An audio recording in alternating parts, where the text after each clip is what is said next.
Hola, audiencia, why bienvenidos, hoy dímelo, Cinema Club. I am your host, Jason Echoes, and welcome to week 32 of Cinema Club. I'm just kidding. I don't know what week it is. We started doing this during the pandemic. Today, we are reviewing the film Frida, based on the life of the artist Frida Kahlo. Um, Aló. Carlo. Hello. Today, as always, I'm joined by Frida Dez, otherwise known as Steve Dez, Chris Troy Vidor, Mel Trovador. Daldino, and JP Ceruno, ladies and gentlemen. Yay, yay. So let's go ahead and jump right into why I picked this movie. I picked this movie because, like every movie I pick for Cinema Club, I've never seen it before. So it automatically checked one of the criteria for me picking a movie. Everybody else, I feel like have maybe picked a foreign language film that's in Espanol, except for me, and I started to feel a way about that. So I'm like, this is my contribution. This movie's got a little bit of Espanol. So we've all picked a foreign film at this point. And you know what? I thought I knew a little bit about Frida Kahlo, and I did going into Kahlo. this, but I didn't know that much. Like once, like 10 minutes into the movie, I'm like, I don't think I know that much about this lady. So I'm always anxious to learn about someone that whose work I respect, because I really don't know that much about her personal life. But I loved her work for a really long time. So I like the movie. There's some things that maybe I didn't necessarily like about it, but it was pretty good. I felt like a lot of biographies, it was kind of some stuff that was smushed together. The few things that I do know about her life felt a little smushed into like one story that still remained cohesive. My initial impression is that it was a little weird. It's a little weird. Selma Hayek is so small in this movie. I'll just start us there. She seems so tiny because she's like, supposed to be a teenage Frida, and then she grows up. And I think maybe that's why they cast Alfred Molina as this big hawking bear dude to make her look even more tiny. I've never seen her look so tiny in a film before. Um, so let's jump into you guys' first impressions about the movie and your first impressions about Frida, and if you knew who she was before, and if maybe you experienced any of her work. We'll go ahead and we'll start it off with Des, Steve, Frida, Des. Yay! I get to go first. First initial thoughts. I'm gonna go ahead and start with my hate speech.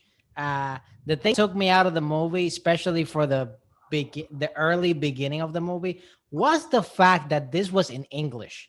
I was like off because I was like, is this supposed to be? Because it felt weird. For some reason, it just felt so weird. So I then saw on Netflix that you switch it to Spanish, and then I saw that it was worse.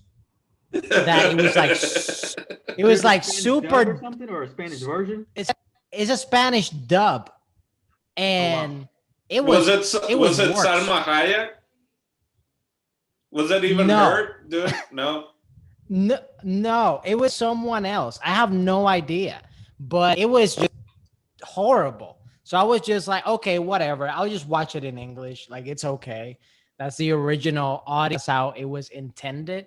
But I just feel like the moments of the movie that pull me in, at least for me, this is my, by the way, first watching it, never seen it, heard of Frida, but never really followed work or anything like that. I maybe seen some paintings that people post or whatever, but I'm not really like a paint guy or a guy that like watch art, those type of artists that much. But the thing that pulled me into the movie was the music, because the music felt like the most authentic part of this film, but it just felt like it was a very Americanized version of what this story could have been if it was more authentic, made in Mexico or something like that. And that's my initial thought of like what I didn't like about the movie. But cinematography wise, showing somewhat, not fully, but somewhat the depth of her pain, because I just feel Frida's life was like just constant pain. Uh, was All those things were great. But those are the things that kind of threw me a little off, and those are my initial thoughts. All right, let's that's pretty interesting. Let's move on to JP Saruno. So weird because like I'm actually literally almost on the same boat as Dez. While I was watching with my partner, she actually saw me cringe a few times during the film, and she was like, "What's wrong?" And it's like I could tell that it just doesn't feel right, and there's a few moments in the film that actually do feel disingenuous because you could tell that someone like who is at least familiar enough with the culture, or at least is familiar enough with Frida and her life and her story, made this film, but it wasn't from a place of like what they knew. Like literally, it is an Americanized version of Frida's story, starring a few people of of that nationality and like cultural background. Even though there's a few characters, I'm sure we're gonna talk about it later, where you could tell it's like, that's obviously an English actor doing a voice or whatever. It's fine. It's not too distracting, but it's enough where it's like, that wouldn't fly today. So you have to just like take it as a film from what it was. Visually, it was appealing. I'm not gonna lie, this film felt very lacking. And the only thing I liked about it was the visuals. And even then I was like, I wish that they went more with the visuals because she is a painter, and there was a few moments where they do have the painting come with her life, but it didn't happen enough in my opinion. I felt like that was a missed opportunity. But overall, yeah, it was a bit lackluster. It was pretty, and I'm probably gonna forget about it in a few days. All right, thank you, JP. El Dondino, would you care to give us your take, your first impression? Yeah. So a little embarrassed. My dog is named Frida Kahlo. So I would have thought that I would have seen this movie before. For whatever reason, I didn't see it when it came out, but I had the similar ideas, just maybe because I knew automatically when I was younger that it was English, it was in English, and I was like, well, that, you get all these Spanish speaking actors, but you got to do it in English. So that might have been a reason why I didn't watch it right away. I enjoyed the movie. I thought it was a good movie, but again, looking at it now, I feel like if this movie were to be made now, it would be in Spanish. But I even saw that apparently Salma Hayek had to sue Weinstein for her to be in it. Apparently, she brought the project over to Weinstein or Miramax or whatever, and then Weinstein was trying to recast her. Oh, so wow. Apparently, Salma Hayek had. So I remember there being issues with the production of this film. So all that kind of made, as I was watching, I kind of looked into a little bit of the background of like how this was made, because clearly it felt like there were different parts of the movies, right? Like it was different ideas. This movie also very much took me back, even though it's like 2002, it felt very 90s kind of biopic. And maybe specifically more on the Hispanic or foreign character biopic made by like a Hollywood studio. I agree with JP also of like, once they started doing the kind of the art blending in with the characters or the montage that were more artsy, I was like, ooh, I could watch more of this. I could watch more of her style of painting coming to life. And then I realized that Julie Taymor was the director, who is really the only, I knew her because in theater in college, she was, I think, one of my professor's favorite theater directors of the time. And so she was huge in theater and that kind of world, and then has transitioned into doing some films and did this. And then as soon as I knew that it was her, I could notice certain things, because then she ended up doing that Beatles movie that came out some years afterwards. Across that was kind universe. Across the universe. And which it almost felt like this was the rough draft to that, in how she combined art with the storytelling part of the film.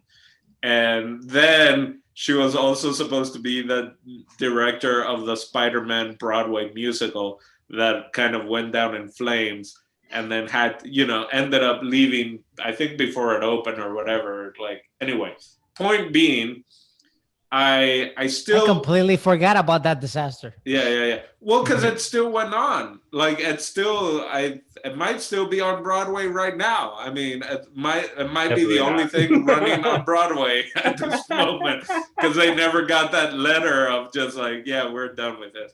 Anyway, so I did enjoy. I noticed, like, man, Diego Luna is like, Salma Hayek is like really freaking young, and I did search Salma Hayek height and Alfred Molina height, and there's a full foot of difference between them.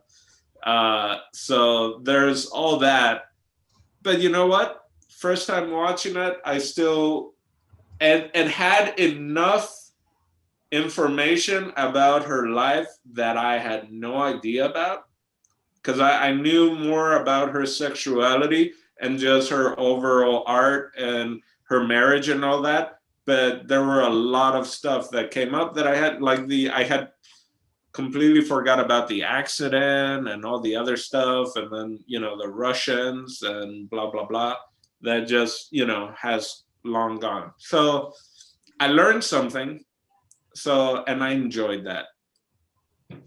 All right, thank you, Dino. I'm glad you learned something. It's always an important thing to pull away from a movie after watching it.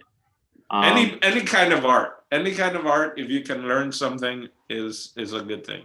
Absolutely. Find our way toward education, and also let's find our way toward Chris's first impression of the movie. What do you got for us, Chris? Man, so I agree with everyone. So, what I caught of, with Steve and JP, I had to leave, my bad, y'all. I had to go get my Puerto Rican food since Steve don't want to send me nothing. I apologize. But my initial thoughts of this movie was that it's made by a white person that visually is stunning on like, they had the best equipment, the best staging, the lighting, the composition was great, especially, when they're fighting within the houses between the lady that lives upstairs and downstairs. Everything is visually great. So, which is really cool, what you were just talking about on how the director does theater, and she can clearly sense the depiction of colors and things like that, which I love.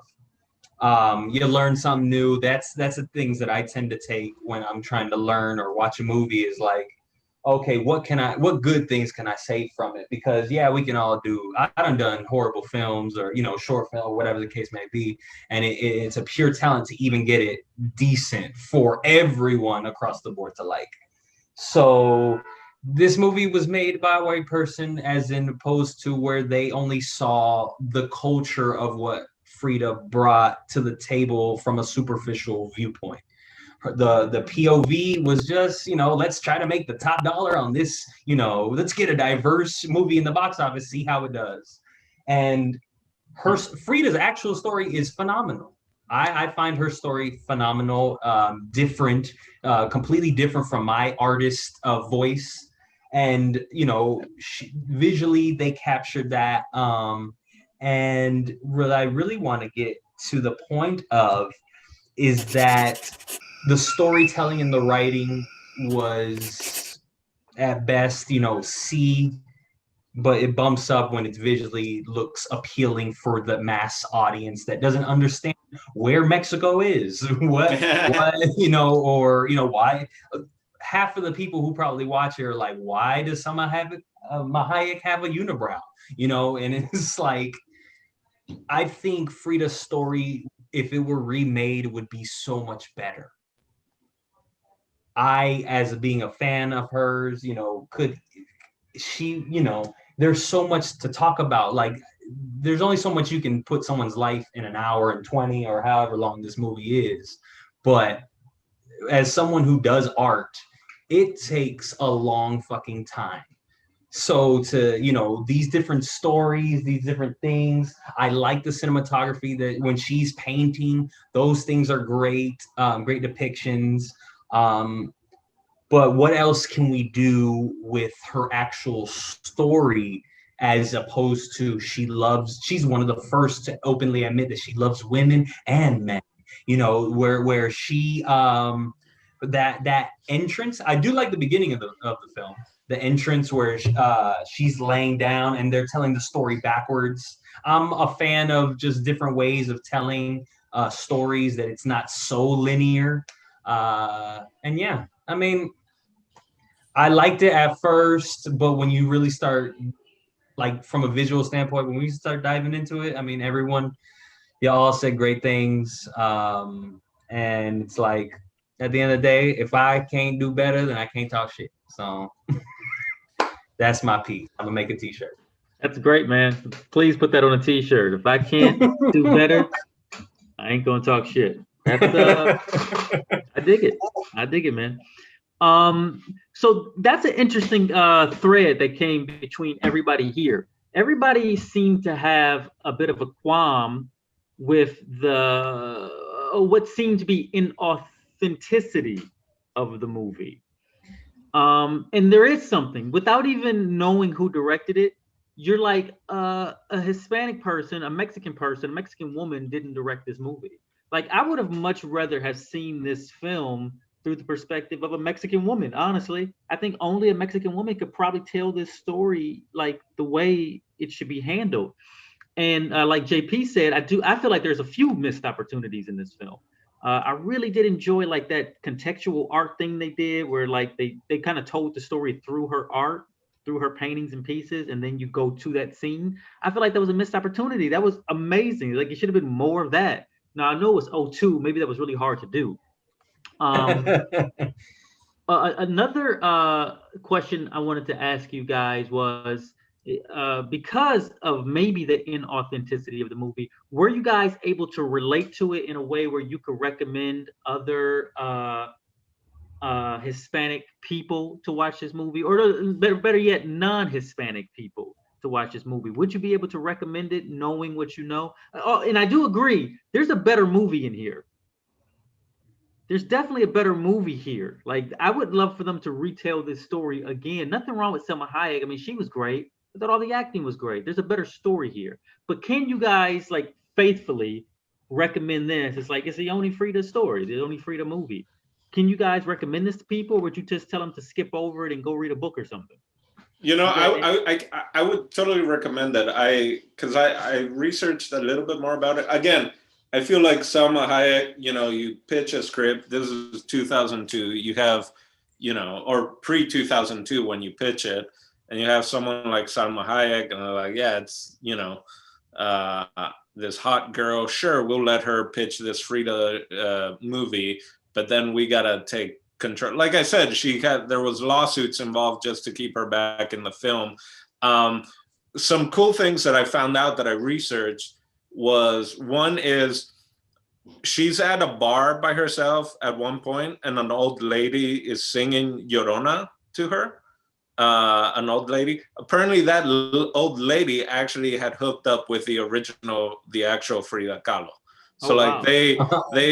so as that's the thing, right? Like, we talk, and I think mentally we're in such a different spot now than in 2002. And this is something that I've gone back and forth so much, being from Paraguay, right?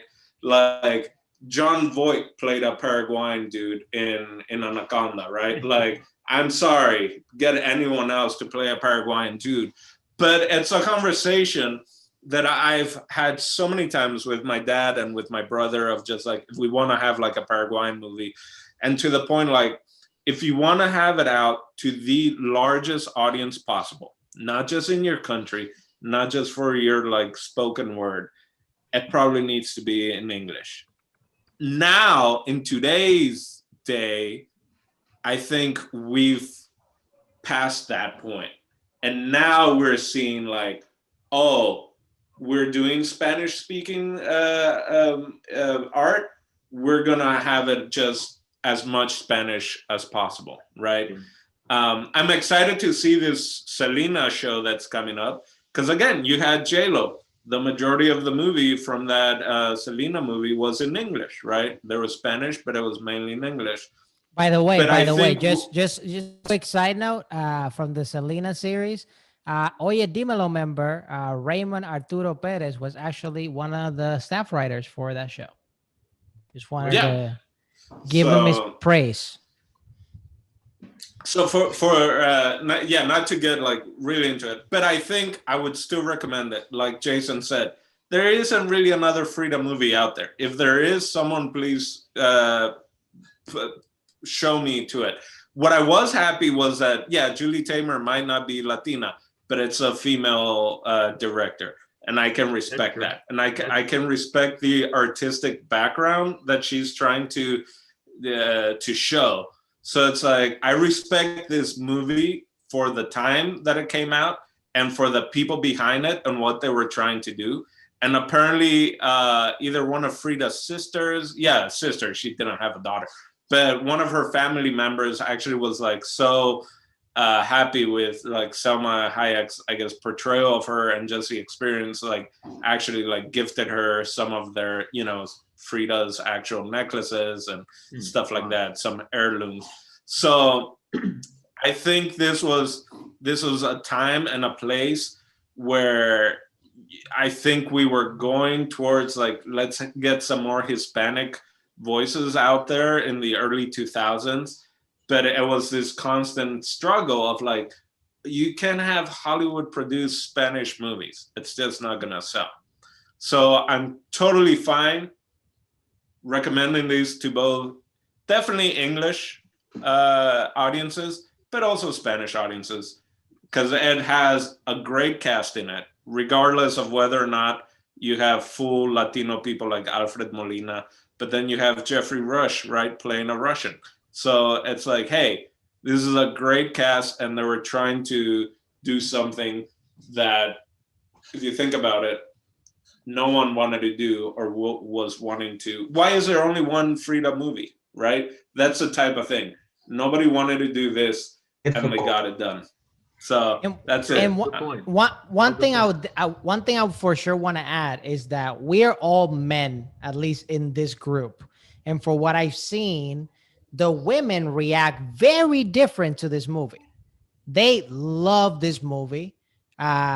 I guess it was because it's almost like a big telenovela. That's why I felt like this movie is kind of like, because it's more about the relationships and the dynamics than about the actual art and like her story. There's like some of her journey, like a little bit, but it's more really about the relationships, I feel.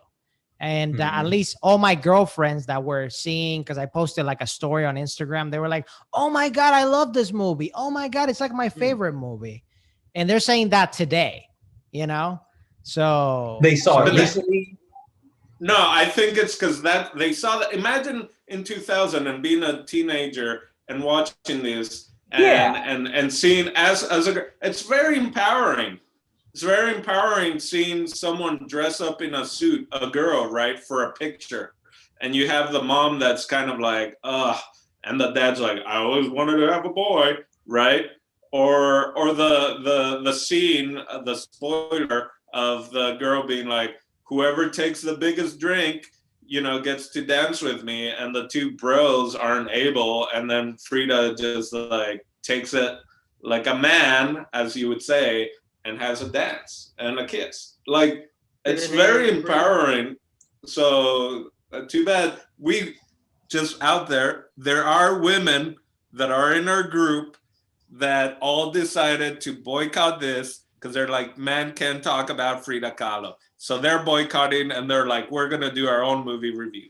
No, I'm kidding.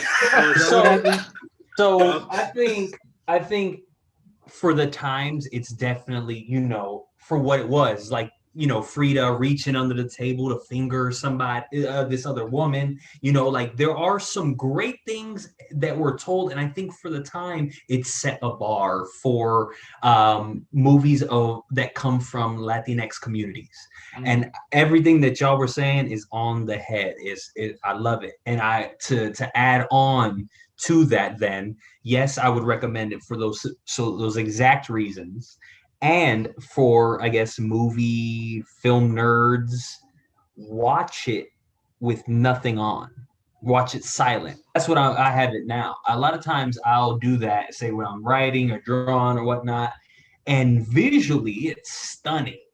Just looking at even that part where he's climbing up the tower and he's looking inside the room when it's black and white, like those things look amazing. So visually it's amazing. Like I can't, like, to dive into all those different realms and styles of cinematography or movie making in general. I don't know. I recommend also to watch it silent or black and gray, or, you know, I do that with movies as well. It just gives you a whole nother perspective visually. Yeah. You know, sorry, she talks about it, or she wants to have a show in Mexico, in her own country. And they're like, well, you know, you got to go overseas. And once you hit it big, then you can come back. And that's a very, with musicians, that's a thing with Americans, but definitely it feels like in the Latino community, it's just like, you gotta go out. Like musician, like in Paraguay, it's similar. Like book writers, you know, like a lot of people had to leave, usually exiled, become famous overseas for their music or their writing. And then the Paraguayan culture was like, oh yeah, he's one of us, right? So I think that encompasses kind of this idea that this Frida Kahlo movie is almost taken better for non-Spanish speaking people, because it's in English, but it's still, you know, it does what it needs to do as a English, Spanish speaking biopic. Yeah, I'm gonna apologize. Oh, my bad. I'm gonna apologize. I gotta go sell this painting real quick. I'll be right back. I didn't know y'all. For real? Yeah. I gotta make money. All right, man. Go ahead, do it. Yeah. My bad. I didn't want to keep saying. No. Go for it, man. Leaving. Yeah. You gotta make your money like Frida. You know, sell some paintings. Bro, ain't that Frida would be like this right now. She'd be like, "Go ahead, boy. Do your thing." Yeah, for All right, sure. I'll see you in a second. All right, man. So let me see. Where was I about to say, Dino? Sorry, before I interrupted you, I'm sorry. It's all good, man. I apologize as well. No one, stop apologizing. You can cut this part out when you upload it. I'm not cutting shit. I'm sorry for apologizing. Go on. And I'm sorry as well for apologizing. You know, the visuals of this movie are key, actually, and I can kind of see where this director was sort of getting like her visual cues from, going into like what would eventually be Across the Universe, that, you know, which has like so many more like weird cine techniques. There are a few points in this movie though where I felt like, man, I wish I would have saw that setup in theaters, because there's a lot of really beautiful moments. They're kind of like spread out here and there, but there's some it's like, wow, that's such a great photo. Like I would really like to experience that on a big wide screen. What did you guys take away from the cinematography or the style, the way the movie was stylized and looked? Did it feel like a telenovela to you? Did it feel like a Hollywood movie? Did it feel cheap compared to now? Like, what did you guys think about it? I'll go ahead and go first. I think this movie, like Hold up. That's what I'm asking, really. Well, with this movie in particular, with what you were saying, I think that could be also one thing we're missing from this era, since we're like recording this in the middle of a pandemic. I think this movie was really meant for theaters rather than like watching it at home. Yeah. And I feel like maybe if I would have watched this movie in theaters, I would have felt a different way. In particular, but I did love the cinematography and the transitions of this film. It's absolutely stunning. And like JP said in the beginning, I just wish they would have incorporated even more of the actual paintings, because there were moments, and when they did it, it was great, but I wanted more. Like I needed more. And but yeah, I think in theaters or maybe in a bigger screen, maybe in a projector or something, this movie would have been even more appreciated, in my opinion. I can wholeheartedly agree with that. There's certain things that happen like viscerally when we're in a movie theater where we hear like the sound effects and the music would have been like on bigger, better speakers, and that would have gotten into us, like those vibrations. All of that means something when you're watching stuff in the cinema. And even the way like they're running on the streets, like in the beginning when she's like a kid, the way they're kind of in and out of the camera, that would have played different in a cinema too. It would have seemed more like controlled chaos opposed to watching it on. I mean, I don't know what kind of screen you guys watched it on, but I watched on like a 32-inch, and I kept thinking like, yeah, this is definitely something for the cinema. JP, Dino, do you guys have a take or feel about that kind of stuff? It was weird because like the only things I enjoyed or like I was even remotely like you could even say wowed by was the painting sequences. That was it. Because you could like it took me a while on the first few ones of like I couldn't tell if this was done digitally or practically, but I think it was like the last two ones where you could tell like, oh no, this is mostly practical. Like you could tell like it's literally heavy makeup on the people and their clothing to make it look like it was painted on, but like it's shaded in a way where it's like, oh, it does look like a painting. And I'm sure like putting that on like real life 3D versus a painting, it's probably a lot harder. And plus you could tell it's like it's on the person, it's real life, it's there. You can appreciate that. I don't know, like nothing cinematography wise, like camera angles or editing other than literally the transition shot of her elderly in the bed to the head turn and she's in college. That was the only one like, oh, that's cool. But what about that, JP? JP, what about the crash scene? You know what's weird? I was expecting more from the crash scene too. Because I was like like in a lot of action films, like you're like up in there, and of course it's in slow motion. You see the grit and the sudden like the popping of things in slow motion. You can admire things in slow mo, but for some reason it just felt really off. And I'm not gonna lie. The gold falling onto Frida like on the ground and just like the chaos all around it, that was great. But there was one in that sequence, there was one shot that actually took me out of it, and I felt bad for like, oh, I can't believe that little thing took me out. But one of the window shatters, you could kind of tell that it was a stagehand just throwing fake glass in a cut. Oh yeah, it was the top to down. Yeah. I think is what it was. And I saw it as like you couldn't throw it out like that. You have to throw it in a single direction. Like don't pitch it, sprinkle it. And it's like that took me out of it, and I felt stupid for allowing that to ruin that shot, because like that final shot is such a good shot, and I kind of wished that was much more gorier, because after that you see the weird stop motion skeletons, and then you hear the doctor saying like how truly injured and what the crash did to Frida. But I was like, I didn't see that at all from her on the ground. It looked terrible. Like, oh my God, she's almost dead and there's gold all around her. But what you're describing, what happened to her in the crash, that didn't look like what happened to her in that shot.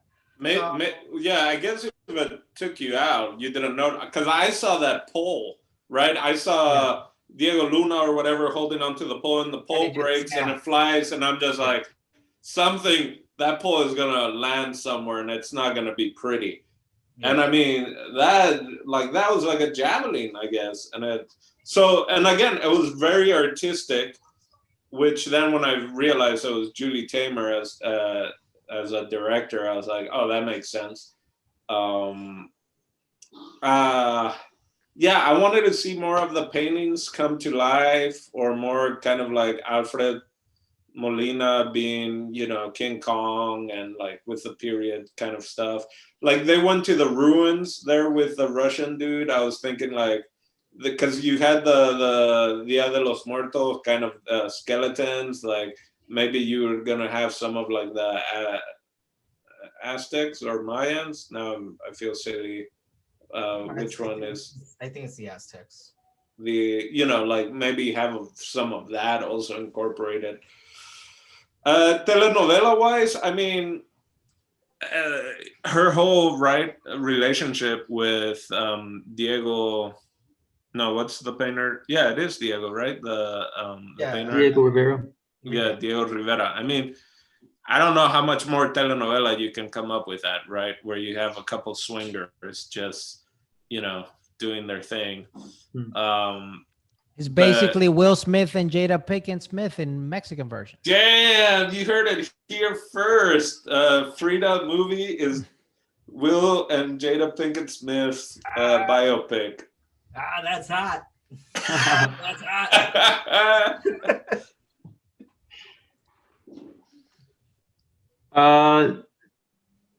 Oh boy, I was gonna Edward think Norton. back off of something brilliant that one of you said, but I I forgot. remember hearing there was, I think there's maybe a passion project or something, definitely passion project for Salma Hayek. But I just remember throughout the whole thing, Ed Norton was also really involved, and I don't know if that was in a good way or a bad way. But Personally, he was the cameo that I hated the most.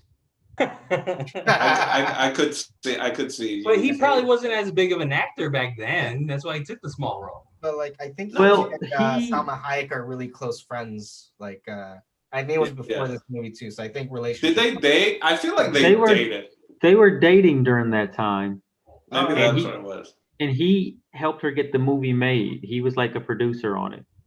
Chill. There you go. Mira el chisme. Oh my god. Oye, dímelo. Oye, dímelo, chisme time. So I heard that Salma Hayek. And That's called a podcast. Yeah. Con Eduardo Nathan. Funny. So, who's a character that because this movie's a lot about relationships, and it's a lot about pushing like progressive ideas forward too, and I feel like that's just a little bit ahead of its time. This movie might have been like a hot 5 or 6 years before people were really, pushing, it's okay to be whoever you are type of narrative. They've done it in other art movies because a lot of artists, are that way anyways. They're always the ones that are brave enough to kind of just like, let their flag fly. But was there any characters or scenes or ideas in this movie that you guys really were able to latch on to that are like relative to like your own understanding of life? The trippy ones of her in the tub. I mean, I'm not trying to be like, but I know of many times, for example, I'll get ideas taking a shower. That's where a lot of outlet you can sit there and meditate, if you want. And sometimes I gotta have the notepad right next to the, the sink so I can write it down all wet. But right on, yeah. But I think her character resonates with me personally. But yeah. Right on. What about you guys? Is there a character that you can relate to or a scene that you were able to relate to? I like the dad. There wasn't a whole lot with the dad, but I would like to have known more about the dad too. Actually, I've read a little bit about him in the past that he was a photographer and all that kind of stuff. So he was an artist as well. But that's all I really knew, and that's all they kind of gave in the movie. Like I didn't know he was like a Jewish immigrant either. Like that's like right. Well, they brought it up just a little bit. Yeah. That's how I got married with what's the name, and he stayed, right? Yeah. Like I didn't know that about her history at all. But like you said, there's only 2 hours for the movie, so you give as much information as you can, and you try to stick to a story. And the story of this movie, I would say, is really like more or less her and Diego Rivera's relationship is what it felt like, and obviously that's a big part of her life, but that's what it seemed to mostly revolve around. Yeah, and so I like the dad because he also had it seemed like he had his artistic side, which he did, right? Because he was an artist. And I mean, there were the moments where it's like, you know, how much more money can we spend on her and all that? And he's like, I guess I'm gonna have to start painting portraits again, right? Just like, I don't know, right? I'm not that kind of artist, but Chris, is portraits, is that where the money's at? Is that where what's the interesting, hatred? I mean, For tattoos, is there a lot of portraits in the tattoos now that see, the you can thing make is it that more portraits realistic? cost more in the tattoo game. So portraits will always cost more. So certain people don't want to pay 300 for just, you know, a palm size of a face. They'd rather go on Friday the 13th and pay $5. You know what I'm saying? So it's Right, but that money is always there for a portrait, right? right. Type Yeah. of thing. Mhm. So that's why I like the dad. I don't know if he kind of reminds me of my dad, if I'm thinking about it, and just like having that apoyo, that support, right, of trying to be an artist myself. So that's definitely a character that I liked and would have, you know, wasn't batshit crazy kind of character. He It was was the most just like, dude. yeah, more chill than the mom, even like, yeah, baby, like whatever you kind of want to do, like I gotta keep these flowers alive, you know, like all that kind of stuff. Like Yeah, I he was just like the really, sweetest person in the whole movie. yeah, it's one of those things that maybe I would have liked to have seen a little bit more of the relationship between, you know, Frida and her dad. But I will say, you're talking about what the movie was, and it's, you know, she brought it up a bunch with Diego, but it was the loyalty, right, of being loyal. And I think that's a huge thing with artists, but also relationship, you know, like a family, right, stuff like that. And there's something about, are you loyal to me, right? Like where do your loyalties stand and all that. And I related with that a lot. Like it's like, if I can trust someone because I know they're loyal, that goes, you know, that goes far beyond anything else. Just like Michael Corleone. Yeah, yeah. There's also that interesting perspective of the lady that lives upstairs, you know, the ex, you know, this desiring attention that she must get from another person who is an artist, because she can clearly leave. What I would like to see, what more is in him that makes you so attracted to this individual. And also, is it the fact that when you're with this individual, he lets you mess around with others? You know, like, I think there is a bigger, darker, you know, and maybe brighter side to certain things that I would just like to see another one. You know, there's so many goddamn Batmans, And like, bro, and Joker movies. Bro, give me another Frida movie. Give me another, you know, Selena. And after, you know, give me the Frida TV show. yeah, And that's where everything is going now. It's the series, right? bro, it's 'cause Streaming series. you can go more in depth into things, you know. You're not limited to someone's life being put into this small category of 2 hours when she seems to be so complex that it deserves to be like a Dragon Ball Z saga to be continued Yeah. next time on Frida's Life, you know. Where it's just one Frida episode Ball Z. of Dragon Ball Z where the flame is going, and it's just like one whole, like half an episode is just them kind of like, Half the episode is her painting. How long it Yeah. goddamn takes. Hey, hey, so hey, you bunch of men. There's a woman here. we all loved it. We all loved female. I mean, I wasn't strong saying female anything wrong characters. anyway, so No, feel I'm free. kidding. But I will say this, saying about wanting to see more, I know it won't happen, but I would totally be down with seeing Salma Hayek and Julie Taymor spearhead something. Like if it was just the two of them, like deciding to, like, we can do this in a series. Even though Julie Taymor, right, not Latina, like I respect her as and I think she's very talented as a visionary and director, that I would be like, okay, if you're together with Salma Hayek or other Latino and Latina women working on it, I'm totally fine because they have the vision. I think a lot of it was the studios and the early, late 90s, early 2000 studios that took a lot from what could have been phenomenal.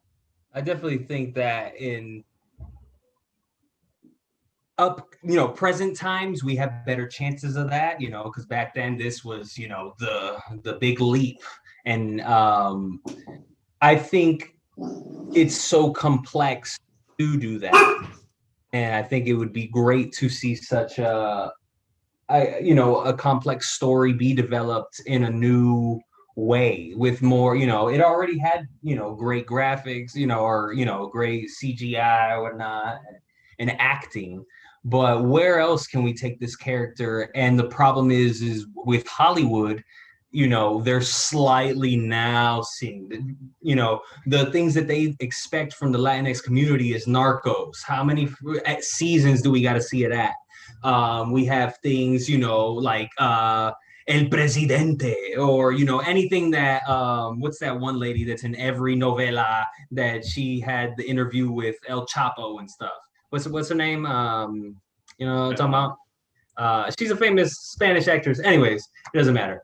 But she always plays the boss, the criminal in these roles, as opposed to where Frida is so complex that that if the common eye doesn't see it visually like the way this movie is, a lot of people ain't trying to hear it. Well, yeah, and they even have now on Amazon Prime FIFA corruption scandal TV show. It's like that's what sells. Yeah, it's great. I mean, there's some Paraguayan characters in there as well, not being played by Paraguayans or Argentinians or anyone near Paraguay, Peruvians, anyone that's like, a 5-hour flight. So, and that's in everything. That's in everything. Gentified, that's in,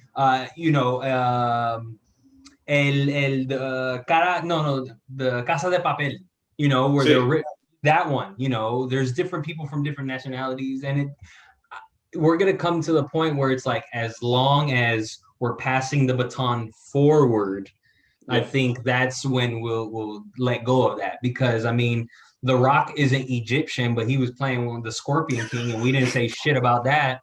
So bug. we did all agree that was the worst CGI ever. I'm just saying his head in the Scorpion. Yeah, and I'm just saying where it's the point where it's like, if we all just try to do the Latino sales here, the Black sales here, if we keep categorizing these things, we're not going to be able to do nothing but just praise the things that move forward. So it's like, okay, cool. All right, next person. Okay, cool. Next person. Okay, cool. Until we get to the point that we all agree. Just to jump in again real quick, with the Narcos thing, the thing I really liked about that the narrator and all that was in English, but then they had a bunch of just Spanish scenes. But it was told by a white man. Right. By Pablo. No. I understand that, but just the fact that in a TV show, and I know the other issue was like they didn't really give any regular characters to actual Colombians or whatever. They were all flown in, and there were side characters. But again, it's like you say, the passing of the baton. At least with that, and I think what streaming services that has allowed is to allow there to be more Spanish spoken in shows, and just allow, like, what, people can read, or what, we can just have them reacting to someone else, but we don't have to play a dumb version of a Spanish English accent. So I feel that we are moving in the right direction now, and it's like So. Oh, my bad. I didn't mean to cut you out or nothing. I was gonna say that yes, season 1 of Narcos, other than the white savior being in between all the ruckus, right? That's cool. I understand. Those are things to move. That's what happened with the Green Book. You know what I'm saying? Where the homie was driving And it's done throughout time, and they're afraid that if that isn't present, then their audience, the higher ups, do not get that chance. So I understand Narcos 1, but Pablo ya está muerto. Why are we watching season 2? Why are we watching season 3? Why are we glorifying the bad? I didn't watch the other ones, so yes. But but look, Bad Bunny just signed, a contract. He's gonna be someone in Narcos. They're still doing Narcos? I thought they ended after Narcos Mexico. No, and that's kind of like what I'm getting at, as opposed to where this is a beautiful story, and only things that want to be glorified are these cartels, the bad influence that the Latinx community is, oppressed upon. Yeah. And that's what I mean. It's like, they're barely, they have to retell Selena. Celia Cruz had a show. No one was praising as hard, as a Narcos. And that show was good. Yeah, where was that show? Yeah. Where was that show on? It's on Netflix. It's really? Did it just come out? Is it new? No, it's old. It's old. And you know what I'm saying? But and it's pushing. It's just like a novela. It has like 300 episodes. Right. Something like that. And it's exactly like a novela. And that's the thing. And did you, to bring it all circle, did you see the Narcos, the Pablo Escobar version novela? They even have it in Spanish in different versions. I had the DVDs, especially when I went to Puerto Rico. They had the El Gordito, and they had it's not a bootleg, but it's a telenovela version of the same character. And it's the same actor. Yeah, the same actor. No, it's a different actor. Oh, a different actor. No, it's a different actor. The one from Narcos is Brazil. That was the only thing when I watched. We're on a Narcos track, but I was like, "That's not a Colombian." Grew up in Paraguay, so I was like, "That's not a Colombian accent." I was like, "He sounds like he's Portuguese." And you're right. And no, he was. It's a Brazilian actor. So, as great as the other accents, I was like, the one thing that really from season 1, I was like, the only thing that I really had an issue, other the white savior complex, but it was just like Pablo Escobar is Brazilian, not Colombian. So what he did, that guy, which is interesting. Now we take this conversation to bring this all over again to the point of, do we have a problem with someone who is still considered Latino playing another version of a Latino, as opposed to where he did the homework? He went to Colombia, he went to Medellin, and he stayed there for 6 months straight, practicing his craft as an actor. Now, which side do we go, okay, still, do we give it to the better actor, or we give it to Gianluca Guizamo, which one would we rather have? And didn't people have that issue with Cantinflas also? Wasn't it someone from Spain ended up playing Cantinflas or something like that? I mean, one day at a time. She's Puerto Rican and she's playing a Cuban. And so at what point do we say, hey, respect, as long as we keep pushing forward? I say respect, because I think we're moving towards the right direction. And anyway, we had someone join us that all of a sudden we. My bad. Invited No. Same here. I got with Jennifer Lopez being Puerto Rican playing as a Mexican. Yeah, see, but she was the hottest thing at that time. Sorry. Yeah. It's a complicated aspect, because as an actor, I see. I want to be able to stretch and be able to play things that I wouldn't normally play. But on the other side of that coin, there is some there is very bad misrepresentation. And honestly, I think the solution to that is we're moving towards it because we're expanding platforms. I think something that we completely ignore is the fact that Netflix has opened the door for Chinese shows to be shown to people in England. There's so many really interesting Mexican shows that are on Netflix right now. There's one about Guardian Angels, where the imagery is gorgeous. Oh my gosh.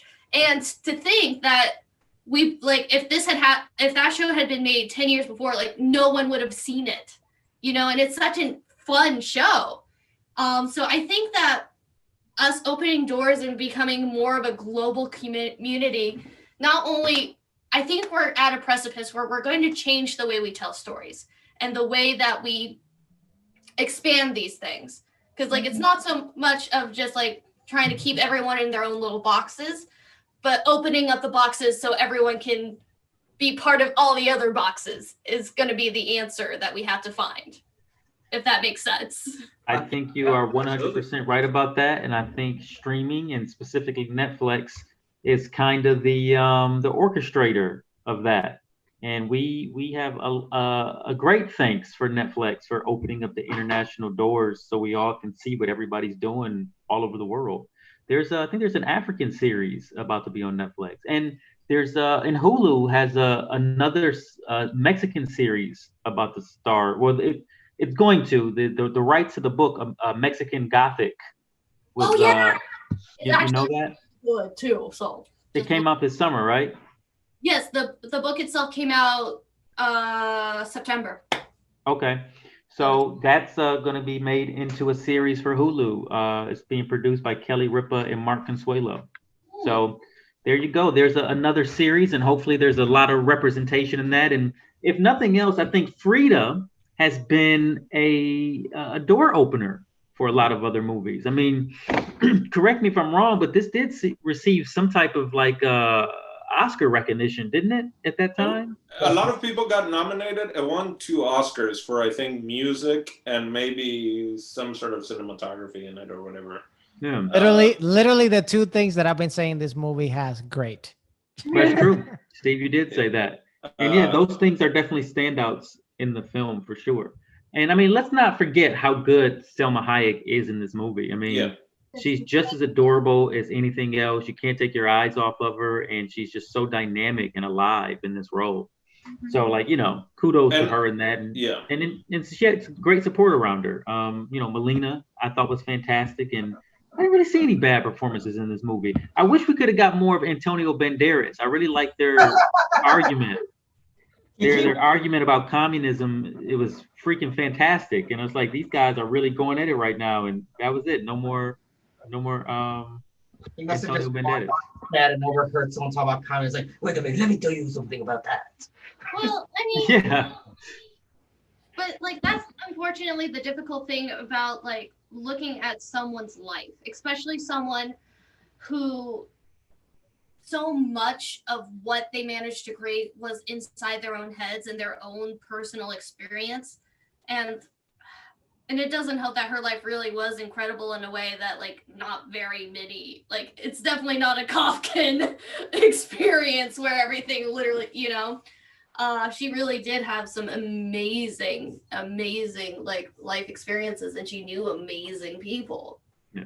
You know, like how do you like squish that all into like an hour? You can't. You can. You literally can't.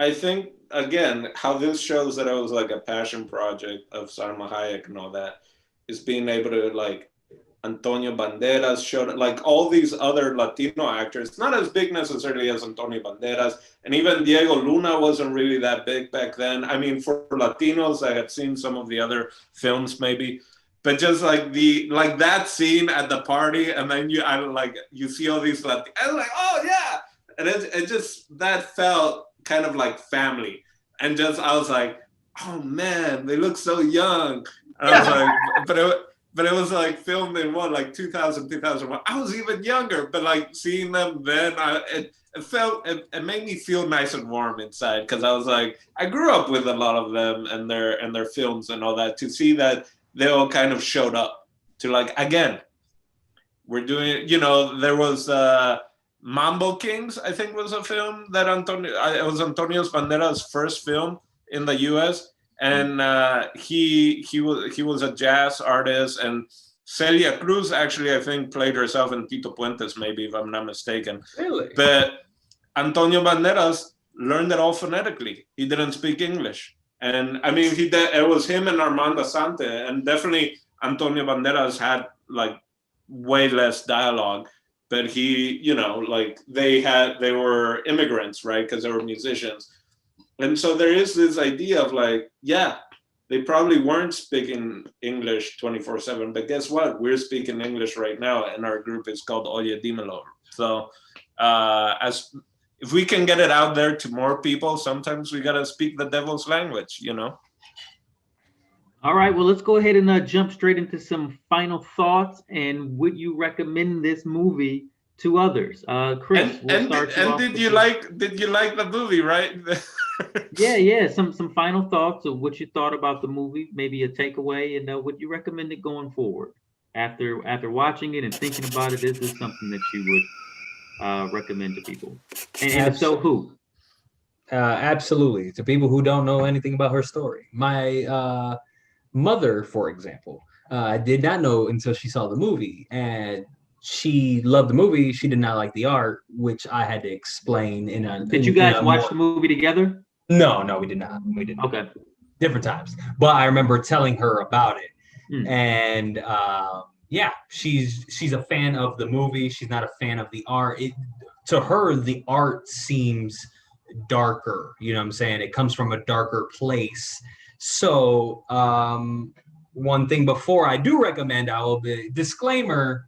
You know, this is this is a more budgeted, more broad global depiction of her, but you know, things are clearly a lot more realer when you see it. So watch it, give it a B plus. Oh, I give it a B. I give it a B, a regular B. All right. To watch because we are pushing forward, and you know, anything Frida, I'm about it. Right on. All right. Whoever's next, want to jump right into the fray? Go ahead. I'll go ahead. The first thing that I would say is that I would never watch this movie with my mom because it will be very awkward. It will be so awkward for me to watch that. Actually, during one of the, I won't say last, there's so many sex scenes in this movie. But one of those like closer to like finally done with the sex scenes throughout this movie, my mom was actually coming in and I was like, oh my God, get through this scene, get through this scene. Get through this scene. Close your eyes. The classic, like you don't want somebody to come in and think you're watching the straight smut. Yeah. Basically, because there was a lot of that in this movie, which is shocking to think that this movie came so, in a way, seems like so near yet so far ago, and yeah, it's a really good movie. It still feels, especially if you're like a Latinx individual, a person that speaks Spanish and stuff, it feels a little foreign. It feels not as authentic as it should be, but it's still a great movie, especially if you were like me that weren't so familiar. Like you heard the name Frida Kahlo because that name is kind of like out there, but you don't know really like her story or none of that stuff. It's a great icebreaker for you to kind of like enter her world.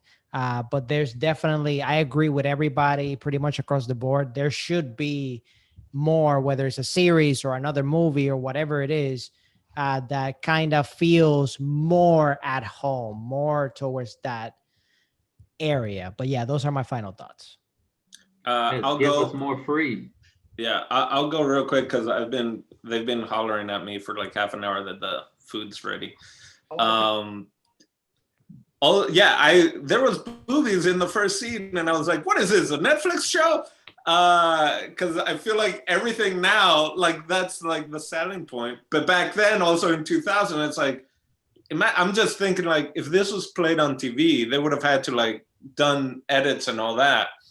But for like it's a lot of boobies for a 2000 film about artists. I feel like they made Salma Hayek show her boobies as much as possible in this movie to get the movie made. Probably. That you see, and that's the problem with it. Yeah.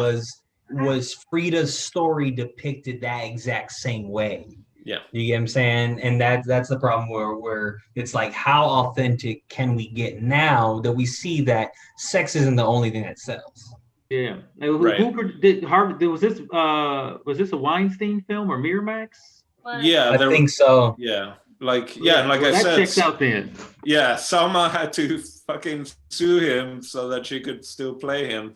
play her. He goes, yeah, well, you're gonna play her. You're gonna show those boobs. Yeah. Never mind. I take mine back. Yeah. So, so I would recommend this because, again, I think Frida Kahlo is brought down basically to her unibrow, and like she's a feminist, like because she stands up to it. But under that, there's the whole sexuality, and then under that, the whole pain and suffering, right, and physical pain, and then you have the emotional pain. And so there's so much of her that gets kind of like, thrown underneath. But if you knew that she was in a bed for I don't know how much percentage of her life, no wonder she did a lot of portraits, because it's like she looks at herself, like if she has a mirror, that's all she can actually paint.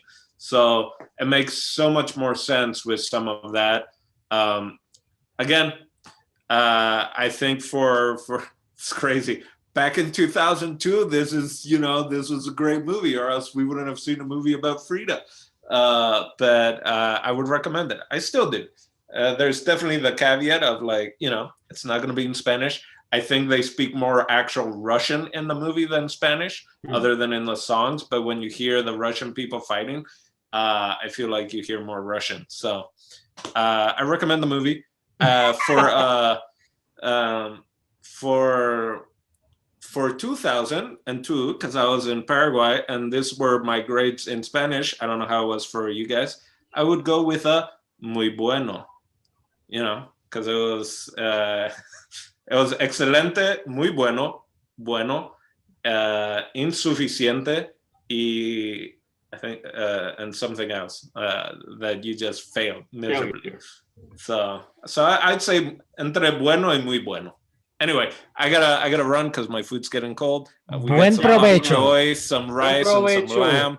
So I hope it's muy bueno. Ciao, mucho amor. Frida Kahlo for life, yo. All right, now. I feel like the only people that spoke Spanish were the two aunts, and they were doing nothing but praying.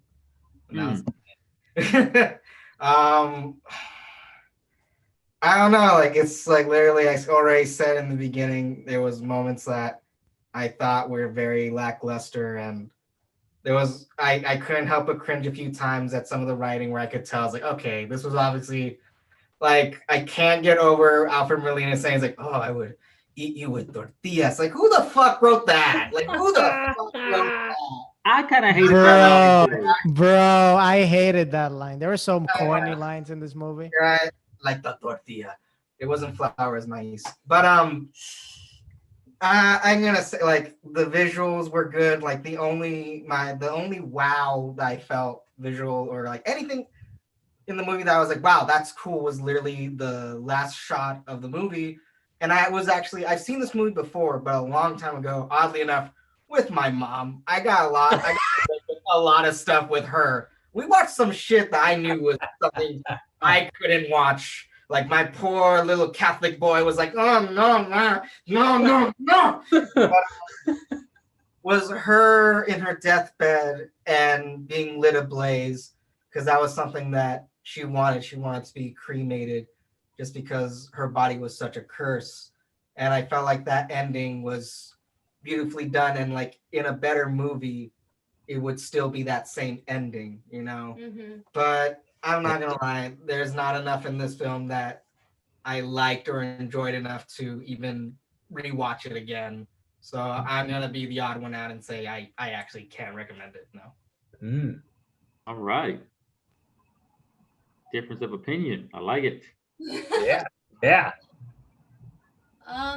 I kind of have to agree with JP with the not recommend, just because I feel like during that time, like it's a pretty movie to look at, and that's all that really stood out for me, just because I feel like there's just so many layers, and they focus so much on making it about how pretty her artwork was, that I don't think that we saw the tragedy that really, like, I feel like they wanted to like her so much that they kind of almost pushed all the pain under the blanket. Like she talks about it, but like I don't think we like really see the chronic side of it. Like we see like the brutality, but we don't see it in the little things. And I think that was like such a big part of her artwork, was like it's all in the little details of what she created. That, and it's just, I feel like they just took on such a huge concept, and there was no way that they were going to be able to accomplish what they were going to. I think they did the best they could at the time, but honestly, I don't think they did it in a way that was very memorable. Like I don't think that this is going to be a movie that sticks in my brain as much as some of the other things that we've watched. So. You know what? I would piggyback off of all of that. I couldn't have said it better myself. The only thing that I would add to it is that I wish the movie was all in Spanish or primarily in, Espanol, and then the parts that needed to be in English and Russian were also in English and Russian. Netflix has been doing a ton of that lately, and I love it. It's like, it doesn't even matter. Put a subtitle if someone speaks another language. I can read. This could have probably used a seven like episode series, like how Queen's Gambit is on Netflix. Like, this could have been expanded. It didn't have to be 10 seasons, but give us 5 to 7 episodes. Give us like 7 hours to break down this woman's very complex, very fascinating life. And maybe that'll still happen in the future. Like you said, they're doing Selena now, so as long as there's storytellers, the story can continue to expand and be told in full. I would recommend it on the guise that it's going to be educational for some people who may not be exposed to Frida otherwise.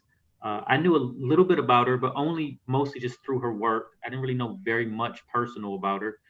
And this kind of opens up more insight into her work. So there's no other way for me to get that, through this medium. Maybe there's a book or a documentary or something, but I haven't explored those yet. So for that same reason, I would give this movie as a recommendation, not because it's the best story that could be told about Frida, but it's a pretty good one. Mm-hmm. And it's enough information and enough enlightening ideas where I think I could pass it on. So thank you for joining us with Frida. Steve, Des, who and what do we have next week? Next week, guess whose turn it is? Who? I'm pointing at the guy. Oh, this guy. Me. It's my turn. And next movie is actually one of IMDb's top movies of all time. It's not the top, but it's on that list. And it's one of my favorite movies. I've probably seen this movie, I don't know, maybe 8 or 9 times because I love it so much. I don't know if you guys have seen it, but it's called La Vita è Bella. Life is Beautiful. Excellent choice. Can't wait to hear everybody's take on that. I saw that for the first time a couple years ago. Looking forward to it. Looking forward to talking about it. Hell yeah. Can't wait. Next week. And all y'all, think of your next movie suggestions. And we'll catch you next week at Oye Cinema Club. Take care. Bye. Bye-bye. Bye-bye now. Bye. Hey, I'm JP Cerno. Thank you for watching Oya Digital Network. Here's additional videos right here for you to click on. And don't forget to subscribe. Isaac has a puppy and we need to take care of it.